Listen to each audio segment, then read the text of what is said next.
are driven by the finer things. I see more than materials and wealth. What have you got to give to me? What I don't already give myself. You are driven by the... Hello, welcome to a brand new episode of Illuminated DiiSCLAIMER. Sydney here, and I'm just hoping that all of you are finding kind and healthy ways of illuminating your own path. Now today I wanted to talk about something that I did recently which really helped me gain clarity and organisation skills into my life. And not only did it do that, but it eliminated me from worrying about things throughout the day and enabled me to have a specific time during the day where I can go through what I'm worrying about and just to make sure that I can find ways in which I can not only improve the situation, but I could actually have a healthy dialogue with myself in the process. So in the past, I usually tended to overthink about things. Now, this could be being in a certain situation with someone. Someone could have said something to me, for example. Someone could have, gave me criticism that I didn't take well. There could be a deadline coming up. There could have been, an issue that I had to attend to. But all these things came, and I'll be tossing and turning at night, even having night sweats, and I was losing sleep. And whenever I used to think about a positive way of getting out of this, it always ended the same way. I'll get to the worst possible situation. I think as humans we usually tend to do that as a survival instinct. So the more you think about these things, there's a stronger chance that the longer it goes on for, the more of a negative outcome you're going to think about. That's going to be at the forefront of your mind. So I used to spend a lot of time in bed just thinking about these things, overthinking, and as a result, in the morning, it made the situation worse. 9/10 out of the situations I've been through, which started, with overthinking, actually ended up being more of a best case scenario. And what was the worst thing to consider during those times as well is when I tended to overthink, I put myself in a state of worry. I put myself in a state of fear. And to me, if you hold on to these negative emotions and vibrations and you dwell on them, they do profound changes to your body over a period of time. So not only did my worry and my fear become unfounded, I still have that worry and fear inside my body. So I did some research because I'm probably thinking that a lot of you who are watching this are going through the same thing.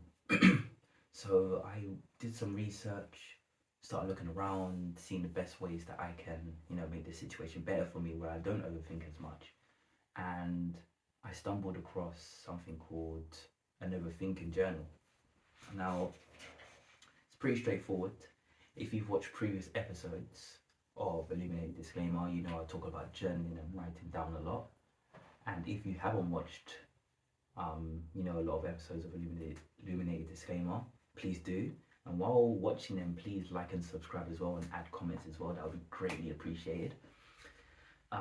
What I found was that an overthinking journal basically means that I write everything that is not going well in my mind, what's not going well in my situations, what's not going well with my interactions or my environment.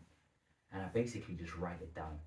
As soon as it starts worrying me, okay. And they basically say just write all these things into a journal or a piece of paper.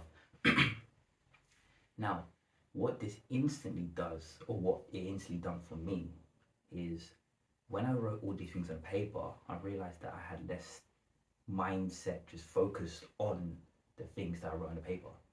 I had so many things, I had deadlines, I had classes to teach, I had to organize things, I had to create workshops, I had to facilitate.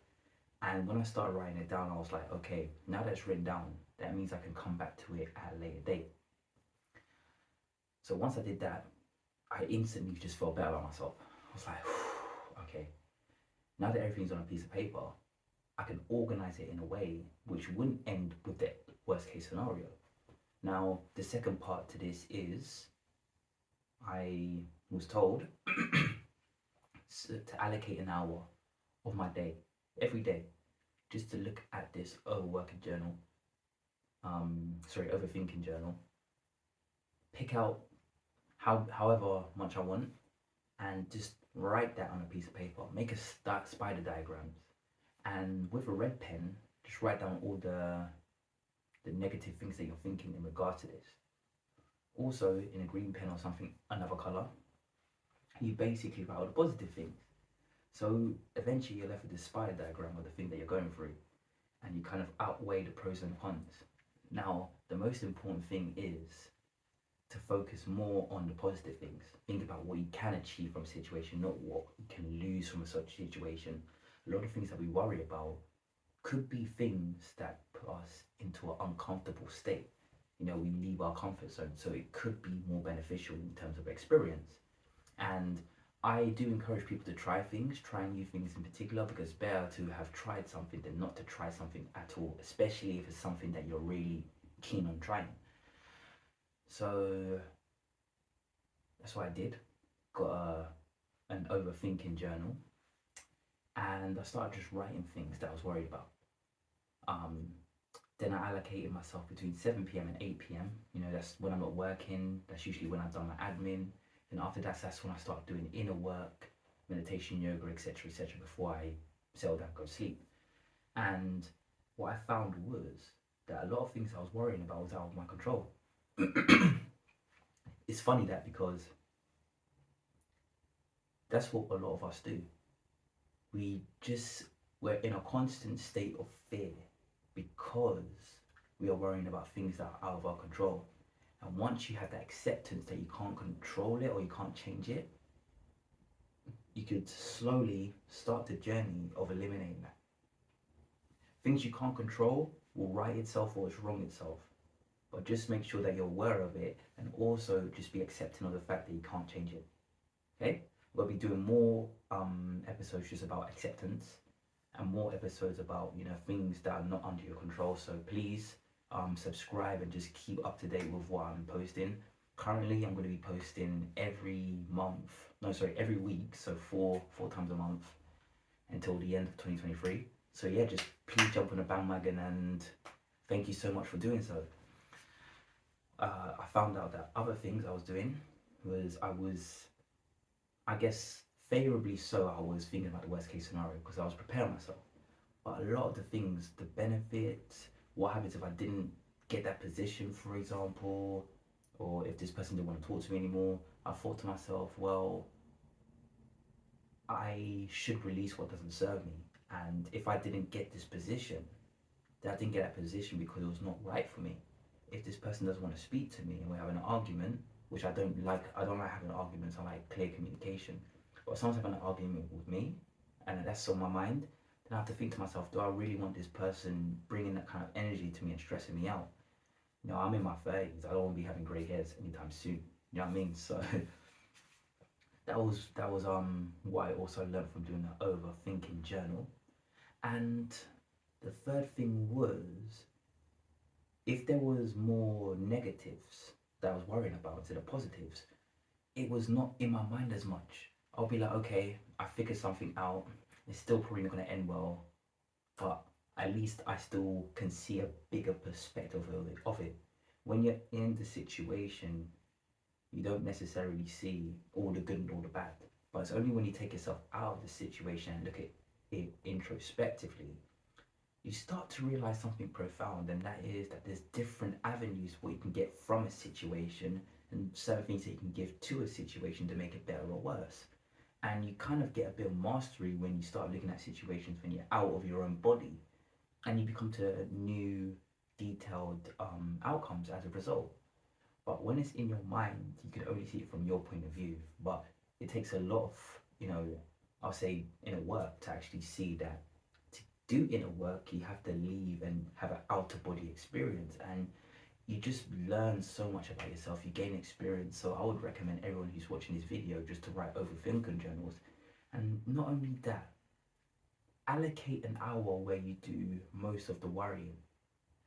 Find solutions to your problems. This will profoundly affect your sleep in a more positive way over the space of a few months, because now you have a new coping mechanism to deal with some of the stress that you're going through. If something is ongoing, then at least it's on a piece of paper and you find more of a way to understand it along lines. But usually when you think of things, they come into your head, they leave your head. But writing down in a piece of paper makes it a solid state, makes it a completely solid state. You can come to it in the morning, you can come to it in the evening, you can add more things, you could practice gratitude if there's something you can't change. You could ask for help, you could do some research, but once it's in a solid state, it's much more manageable. It's more of a, I guess, an understandable material if it's on a piece of paper. So I would recommend that if you're thinking about things all the time, if you're a warrior, if you're someone who's has a fear-based mindset, write on a piece of paper, make a journal, and just write all the things that are worrying you, and allocate the time, an hour ideally, every day or every night. Go through it and just try to find as much solutions as you can. And if not, if it's out of your control, find ways to be at peace that you can't control the situation. And if there's things you can control but you can't change, then find more ways to research and find better coping mechanisms to be in that situation. Now, I'm not saying this will help everybody who watches this video, but this is a good, amazing tool to make sure that you have more clarity to do things that you further enjoy down the line. This has been a brand new episode of Illuminated Disclaimer. Cindy here. Thank you for watching as well, and please like and subscribe and share to your friends. Who knows, these videos could probably help them see a different side of their life. And in the meantime, love, light and guidance, and please find more ways to illuminate your own path.